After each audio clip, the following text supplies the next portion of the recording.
videira tem uma ligação com algo que já está na primeira aliança. Amém? Agora vamos ler o Salmos 80, do verso 8 em diante. Vamos ler, abre sua Bíblia, acompanha comigo, vou fazendo a leitura aqui.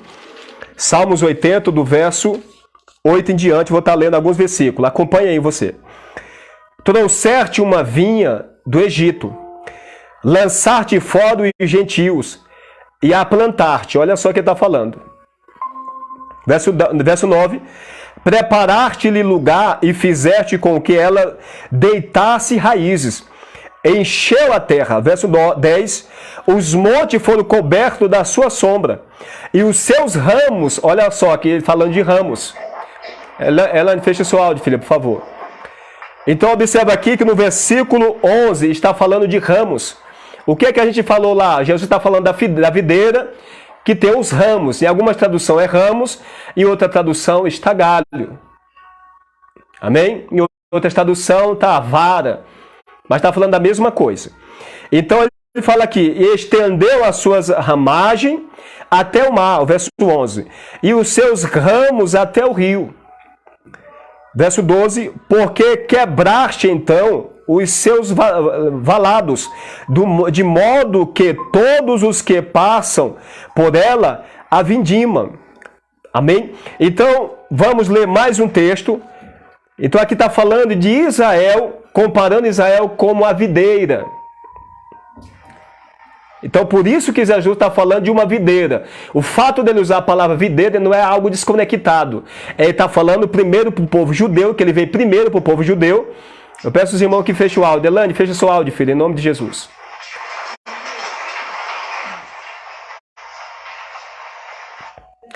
Amém, irmãos? Então, nós vamos para Isaías, profeta Isaías, capítulo 5. Vamos ver mais uma vez Deus falando com o seu povo e comparando o seu povo com uma videira. Capítulo 5 do profeta Isaías. Está escrito assim. Capítulo 5 do profeta Isaías. Está escrito dessa forma, acompanha aí. Agora cantarei ao meu amado um cântico do meu querido a respeito da sua vinha. Pé de uva, videira. O que é vinha? Plantação de uva, de videira. O meu amado tem uma vinha no outeiro fértil. O outeiro é Jerusalém, porque lá é um monte, é tipo um monte, é um lugar alto. Então ele está falando, o meu amado, esse amado aqui é Jesus. Está dizendo que ele tem uma vinha. Quem é a vinha? A nação de Israel. Verso 2. E cercou e limpando-a das pedras, plantou de excelente vides. E edificou no meio dela uma torre, e também constituiu nela um lagar, e esperava que desse uvas boas, porém deu uvas bravas. Isso aqui é uma parábola. O profeta, inspirado por Deus, está falando de Israel como uma videira que Deus plantou no monte Jerusalém, que é um lugar alto, tá? Mas que o Senhor esperava uvas boas dessa videira. Mas Israel não produziu uvas boas. Produziu uvas bravas, ou seja, o povo não viveu como Deus queria que vivesse em santidade, mas o povo acabou entrando numa vida de pecado e idolatria. O que é as uvas boas? É o povo vivendo em santidade. O que é as uvas bravas, Marcelo? É o povo vivendo em pecado. O povo estava vivendo constantemente em pecado. Ora o povo estava fazendo a vontade de Deus, ora o povo estava no templo, tudo em pecado. Então, por isso que ele está dizendo, eu esperava, eu plantei vocês, ou seja, eu estabeleci vocês aí. Eu dei essa herança, tirei vocês do Egito, dei a herança, a terra para vocês fazerem a minha vontade. Mas o que é que vocês estão fazendo? Estão produzindo uvas bravas, ou seja, estão andando contrário à minha palavra. Amém? Então nós vamos ficar com esses dois textos e nós lemos para a gente compreender melhor por que Jesus está falando de videira. Por que ele se coloca como uma videira? Amém? Esse ponto aí é até aqui. Vamos voltar aqui para o Evangelho de João 15 para a gente continuar. Jesus, sendo judeu, quem é a videira agora não é Israel. A videira é esse judeu aqui, Jesus Cristo.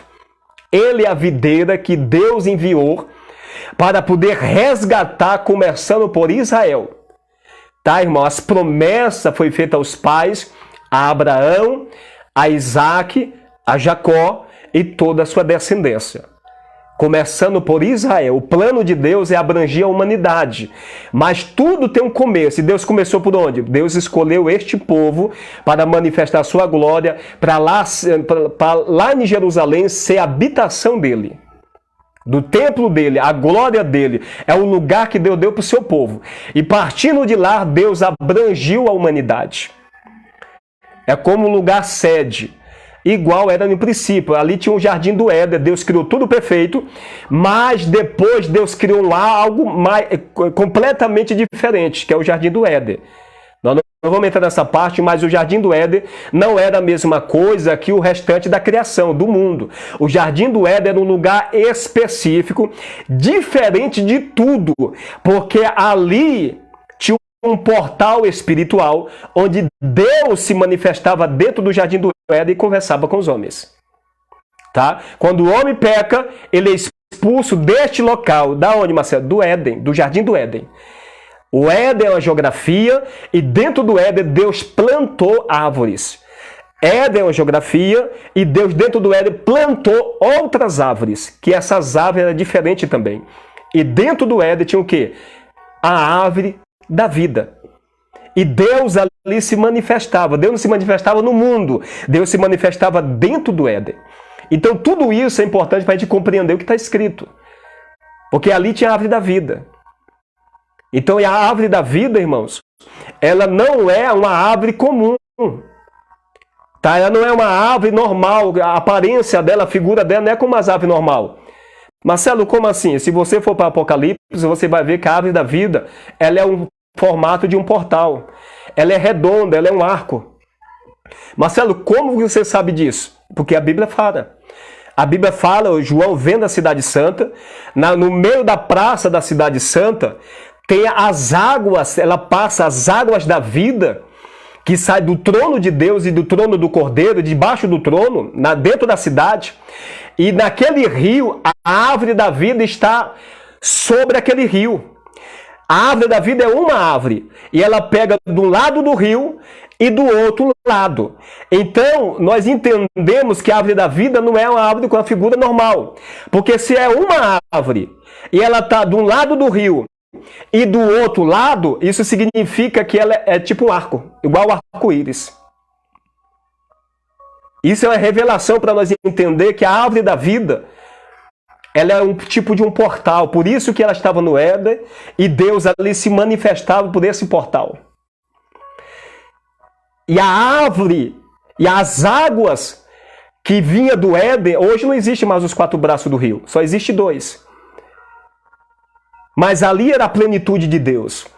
Agora as águas, irmão, que se manifestavam ali não era água comum. Eram essas águas que saem debaixo do trono de Deus, que dá vida a tudo, que sustenta todas as coisas. Quando o homem peca, o jardim do Éden é retirado. A árvore da vida é retirada, está lá na Cidade Santa, Apocalipse capítulo 21. Então tudo isso é importante para a gente entender todas as conexões, porque a palavra de Deus, irmão, é algo tão profundo. Você começar a meditar, o Espírito Santo começa a revelar, você começa a ficar assim até maluco, porque é coisa tremenda que está revelado. Mas somente o Espírito Santo ele pode revelar. Tem coisas que a gente não vai entender. Amém? Então a videira é Jesus Cristo. Ele está expressando o seu relacionamento com o seu discípulo através de uma figura de uma videira. E ele usa essa videira para falar de relacionamento. Vamos entrar aqui, para falar de relacionamento. Ele está usando para falar de relacionamento. Por quê, Marcelo? Na videira nasce 2 tipos de galho. Nasce 2 tipos de galho. Galho que dá fruto